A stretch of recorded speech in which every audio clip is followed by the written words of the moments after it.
رفت و غزلم چشم به راهش نگران شد.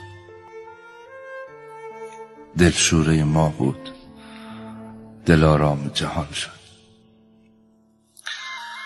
در اول آسایش ما سقف فرو ریخت، هنگام ثمر دادنمان بود، خزان شد. زخمی به گل کهنه ما کاشت خداوند، اینجا که رسیدیم همان زخم دهان شد.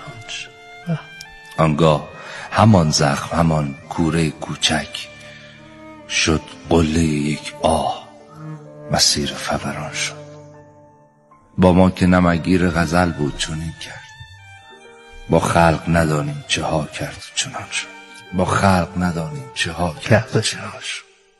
ما حسرت و دلتنگی و تنهایی عشقی، یعقوب پسردی، زلیخا که جوان شد. با هر که نوشتیم چه ها کرد، به ما گفت مصداق همان وای به حال دگران شد.